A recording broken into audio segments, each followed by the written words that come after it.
Well, the Royal Rumble is finally in the next 24 hours, or it's this evening if you're watching Ups and Downs today. So you know what we have to do, the Royal Rumble dance. Please join in with me. 3, 2, 1.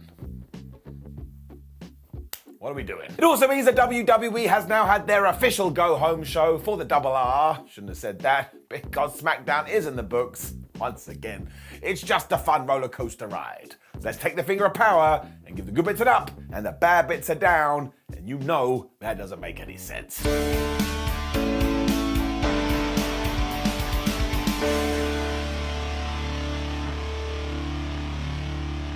So the start to SmackDown was hilarious, because we saw the Usos and Sikoa arriving in a car when Sami Zayn snuck up in a hood. Brilliant. Jey Uso freaked out, reminded him, no, Roman Reigns told you not to be here. And the whole time, Sami Zayn, when the hood was up, was like, nobody knows it's me. And then when he pulled it down, he was like, ha ha, can you believe it? And he also told Jey, I understand what the tribal chief said, but I had to come and say thank you for everything you did to me on Raw. But seriously, can you imagine if this happened anywhere else? Hey Bill, how you doing? Oh yeah, I'm really good, thanks. Where did he go? Sami also wanted to tell Jey that he now owes him a massive favor before he did scurry off. I was like, seriously, all Roman has to do is watch the show and he's gonna figure this out. As ever though, this totally rocked because it's just the little things. And I was so pumped to see what was gonna happen throughout the evening. We were also kicking off with a proper match too, because it was Karrion Kross versus Rey Mysterio. When you think about it too, Rey has got to be one of the best wrestlers ever, because he keeps putting performance after performance in. And when it comes to Karrion, this may have been one of his best matches on SmackDown, because even though Mysterio came in 100 miles an hour and got a few moves in, eventually Kross went nope, and he started to hurl him around. I think he did forget this isn't Rey's first rodeo though, so when they did go to the outside, Mysterio took Karrion, he threw him into the ring post, and then he hit that cool sunset flip powerbomb thingamajig. Always looked so damn good. Karrion did have an answer with this because he broke Rey's back using a backbreaker. It's kind of amazing that wasn't the end of the match. When Mysterio tried to get back into this with a dive, Karrion caught him and slammed him onto the ring apron. Look at my shirt, it tells you everything. Scarlett was then trying to interfere because that's just what she does. But Rey Mysterio has had a plan for the last 20 years and he wasn't going to give up that today, which is basically, well, why don't I just spam the 619 over and over again till eventually it does something. Now, Karrion still looked like he had this down because he is bigger than Rey Mysterio, but when he went for a suplex, Mysterio's brain went through all the maneuvers, and he came up with the most devastating move in all of sports entertainment, the surprise roll-up, and he beat him. I was genuinely shocked by this. I didn't see it coming. I mean, Kross rarely loses too, but this absolutely tied in, and you have to imagine when we get to the Royal Rumble, we're going to get a part 2 to it. So it was all very well thought out. I enjoyed it, and it's getting an up. Also, bring down the board. There it is, the surprise roll-up counter. We're up to 12. That is a lot for 1 month. We then had more WrestleMania teasing on many very different levels. Because Austin Theory was out to cut a promo, and he just cut all the John Cena catchphrases if he wanted to go wink, wink, nudge, nudge, I know what my future holds. And he also told us that he's going to win the Royal Rumble. Can you imagine if that does happen? Don't go on Twitter. Amazingly, it was the New Day who were interrupted, which I didn't expect, but as ever, they are just the best. Like, look, Austin, we know you're used to being on Raw, which is a 3-hour show, so you can just go on and on and on. But SmackDown, we've only got 120 minutes. You best get on with it. Xavier Woods and Kofi Kingston also promised that they were going to win the Royal Rumble, so somebody is lying here, when The Miz then interrupted. What is going on? Now, as we know, The Miz can talk on the microphone for days, but something clearly happened to his brain during this, because he went to say something like, I've got a chip on my shoulder, but what came out was, I'm a guy who's got something on my shoulder. And look, everyone makes mistakes. I do it all the time, but go and look at the New Day's reaction to this. It was like giving candy to a baby. Miz also acted like he didn't really like Austin Theory, but eventually they did jump the New Day and they beat him up a little bit because they are a couple of mother hubbards. When Bobby Lashley's music hit, he came out, he beat everyone up and was like, look, I'm still pissed off about what happened on Monday, and as Brock Lesnar isn't here, I'm just gonna have to take it out on everyone else. That is not a nice thing to do. You can't yell at Steve, because Luke betrayed you, you have to go get mad at Luke. This was basically a massive red flag though, because of course from nowhere, Brock Lesnar then came out of the crowd or something. He slipped in the ring. He hit Bob with an F5, which he loves to do, when he got on the microphone and basically said, I see you're at the Royal Rumble, because he's Kermit the Frog. So now Brock is in the damn thing. So the star power just went up. The commentators also made sure to drop in there, oh my gosh, if Lesnar does win, he will tie Steve Austin's record of 3 Rumble wins. And they also talked a lot about Stone Cold on this show, so do with that what you will. But this was just so damn entertaining, and it was so damn fun. Like, it was like somebody took wrestling and injected it right into your face, but sometimes you just need wrestling put into your face. Who the hell is writing this show up? And then, well, we've screwed up, haven't we? Through was Lacey Evans making her 762nd big return, because we have done this over and over and over again. It's the law of diminishing returns, and nope, nobody cared. This isn't Lacey's fault. She's just been put in an impossibly difficult situation, especially because this time, the big swerve is that she now does the Cobra Clutch. I mean, this is like Malibu Stacy in her new hat. Lacey was also facing Jasmine Allure, which I actually did think was very cool because she is pretty good, and I've actually shared shows with her, so that was a cool thing to see. But you know the deal, it was just a squash. Evans hit the woman's right and then applied the Cobra Clutch. I suppose this is some kind of homage to Sergeant Slaughter. I don't know. I just don't really get why we can't just go back to the Southern Belle character and be done with it, because that was so much better. And afterwards, Lacey was all like, I'm going to win the Royal Rumble, because she's German.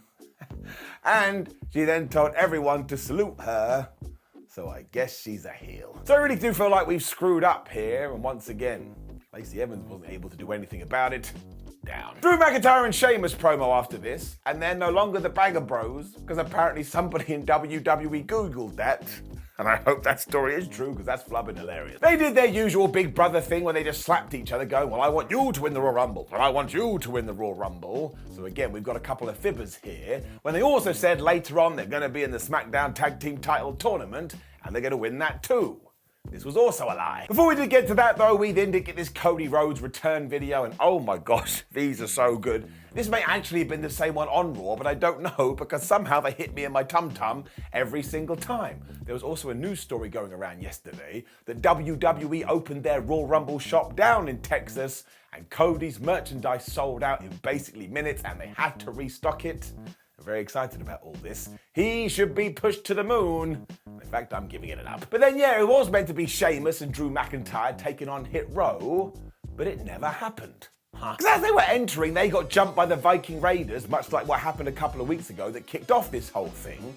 And after Drew and Sheamus had chased them to the back, Adam Pearce came out and was like, well, yeah, Banger Bros have decided they ain't going to be in the tournament. I suppose because they were running around backstage trying to kill a couple of Vikings. They continued to get mad though, because Pearce said he already had their replacements, and it was Braun Strowman and Ricochet. Now this made no sense, because seconds before this he told Hit Row, look, you can't go through, you have to earn the opportunity. And I was like, well, what did Rick and Braun do? Absolutely nothing. Now the most important thing is that Top Dollar went online after this and acted like it was some kind of bald guy conspiracy. And I'm sorry, Mr. Dollar, but I take great umbrage with this fact, because as you can see, I am a hairless man. So now I am pleased that Michael Cole continues to remind us that you botched that dive a few weeks ago, which actually isn't true, because I don't like the word botch, and I think people should be allowed to make errors. But again, if you are going to come after people that have very sadly lost their hair, you don't get no love from me. It didn't really go that long either, and even though B-Fad kept going distraction, using all my MP to cast distraction, eventually, Ricochet just hit a dive, Braun Strowman hit the monster bomb, and by the way, Braun got a massive pop when he got the hot tag. 1, 2, 3, little and larger going through to the final. When I did sit down and think about it though, I do understand this, because McIntyre and Sheamus shouldn't be losing now. Once again, I hope they face each other at WrestleMania. But if they did win the tournament, and they took on the Usos, they probably would have to be defeated, so this makes much more sense. So actually, I'm totally cool with it. It was kind of a nice swerve, which kept you interested in the show. Kevin Owens then cutting a promo in the back, and he was all like, I'm going to make amends to what happened a couple of years ago when I faced Roman Reigns at the Royal Rumble, and before then, I'm going to take out every member of the Bloodline. The Usos must have been listening to this from down the corridor, because they then walked into shot like, oh yeah, we're in the Bloodline, what are you going to do about it? And just when it looked like they were about to fight, Adam Pearce and his goon squad were here, and they're like, everyone just break this up. Also, you, Jimmy and Jay, you gotta go home. This is when we got this fantastic tease though, because as Jay was being pushed out, he got on the phone and he said to someone, oh, hey dog, I'm gonna need that favor now. Now, obviously, this was Sami Zayn. Michael Cole said this has to be Sami Zayn, so instantly I was like, well, how is that going to affect the main event? How is all of this so good? It also made me scream out loud, what happens now? Because I have very many problems. Which is when LA Knight came out and trolled everyone. This guy's on fire right now. Because back in the arena, all of a sudden the old school Wyatt family music started to play. The crowd absolutely lost it. When Knight came out dressed as the Eater of Worlds, and he had this lantern that was so small, I went, I giggled. It was really quite smart too, because of course Bray Wyatt has been going through his old gimmicks recently, so you would buy into this. And honestly, LA is just getting over like crazy now. He keeps doing his, let me talk to you, and yeah, catchphrase, and everyone is starting to join in. So this feud has helped him no end. He also said that he was pleased that The Undertaker did chat to Bray on Raw, because whatever advice he did get in his ear, he better use at their pitch black match. Otherwise, he doesn't stand a chance. But they just went crazy with these wink winks and nudges because Bray Wyatt did appear on the entranceway in his rocking chair. And he was all like, oh man, Law, I'm glad you're enjoying yourself. But again, come Saturday night, oh, the truth will be revealed. And then he basically spoke in riddles for the rest of this segment. Does know how to do it. Uncle Howdy also then appeared in the crowd, and again, all he seems to do is the Royal Rumble dance from earlier and wave at people like he's the king or the queen or something like that. And I understand I'm repeating myself, but something big is clearly going to go down at the Premium Live event this evening. You can just feel it in your bones. And if we do it right, and if we make sure LA Knight gets something out the other end, we are going to create 2 stars here. I mean, Bray's already a star, but you take my point. So I like this, but it is time to pull the trigger, sound like a laser gun, and getting it up. And then we had the best match of the night. Because essentially Triple H took 2 teams that he was well aware of down in NXT, Legado del Fantasma and Imperium, and he went, right, remember what you used to do, just go do it out there, and they totally smashed it. Ludwig Kaiser and Joaquin Wilde started, and Ludwig basically beat his arm up for a little while. When Cruz del Toro tagged in, and he got his ass handed to him too. I mean, you can't get better of the Ring Generals, and even when Phantasma went for their double dives, Imperium were like, nope, and they just cut him down with clotheslines. They then proceeded to suplex Wilde all over the place and just hit him to the floor as much as he could.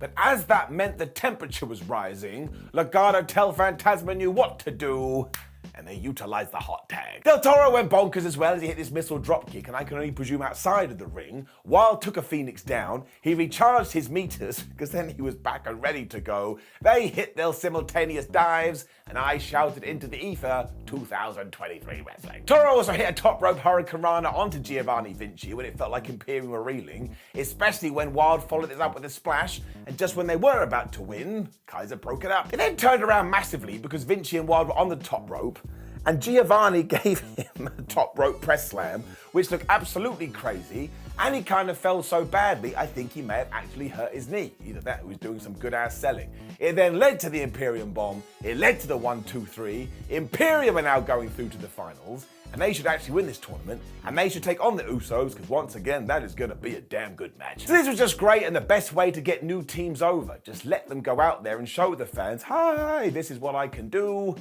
Get it up. I should also mention that throughout this show, we had a bunch of women building up the Royal Rumble by going, I shall win, when we also tied it into the SmackDown Women's title, because we saw some snippets from the Out of Character show, whatever it's called, hosted by Ryan Satin, when Charlotte Flair was being interviewed and Sonya Deville interrupted.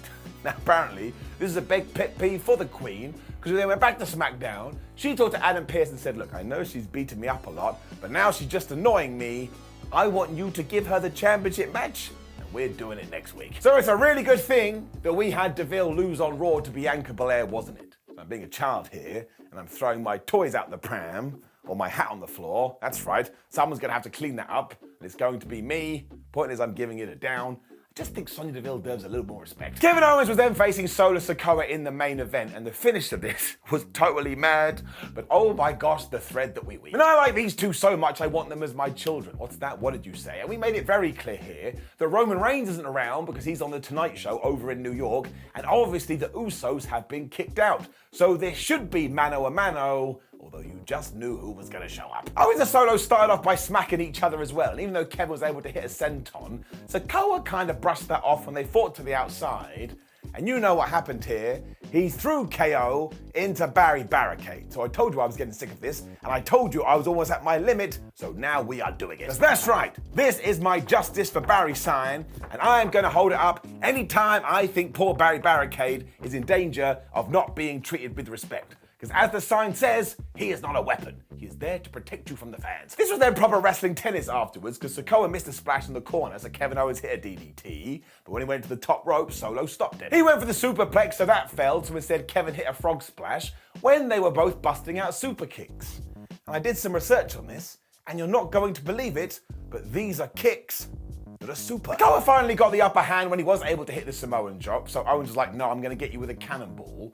And when he hit the senton on the top, it actually looked like Solo Sikoa was going to lose, which never happens. But at the last second, Sami Zayn appeared at ringside and he didn't pull Kevin Owens off, which sounds terrible. I didn't mean like that, but the point is, he pulled Sikoa out of the ring, which means he never touched KO, but he had just saved his friend. But goodness gracious me, that is so good. And Kevin Owens and Sami Zayn did look at each other for a while. And when Solo went to hit the super kick onto Kevin Owens, he hit Sami Zayn, maybe by accident, but maybe not. And then there was chairs and they were trying to throw each other through the table. But eventually Kevin Owens did that to Solo Sikoa, and then he smacked him with the steel, and Solo went into the fans. I should also say that Alan, the announce table, did not break, so Alan would run a mile and not look back. Because when Roman Reigns finds out about this, he's gonna cut you with arms. Owens and Sami then kept yelling at each other, with Kevin saying that he's coming for Roman Reigns and Sami at the Royal Rumble. The best part about all of this is there was no end to the match. I think what the ref did was like, oh, for goodness sake, it's the bloodline again. Don't even bother ringing the bell, I'm just going home. This was absolutely excellent though, and because I am a wrestling nerd, of course I'm gonna tune into the Royal Rumble regardless. I'm so pumped for it.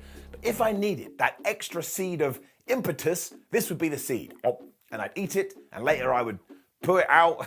I don't know where that came from. The point is, it has got me so damn pumped, so bravo to everyone involved. It is getting it up. As is the show. Let's not even stand on ceremony here, Mr. Wayne. WWE have created a powder keg of goodness going into this premium live event, and I can't wait. Now, please do leave me a comment below and let me know what did you think about last week's episode of SmackDown. Not last week. Last night. You can tell me about last week if you want, but it seems kind of pointless. And don't forget, in case you aren't going to watch AEW Rampage later, although you should, please respect my life. These two shows and the Raw Rumble are the last three, and then come Tuesday for Raw, we're having a little bit of a shake-up here on Ups and Downs. I think it's going to be pretty good. Also, do like the video, share the video, and subscribe. Check out WhatCulture.com. Follow us on social media at Simon316 and WhatCulture WWE. And if you really want to get into the Raw Rumble, go check out all our Double R content. Gotta stop calling it Double R, but it's pretty good. My name is Simon for WhatCulture. Please, for the love of everything, enjoy the Royal Rumble. It comes but once a year, and I think this one is going to be super duper good. I'll see you soon.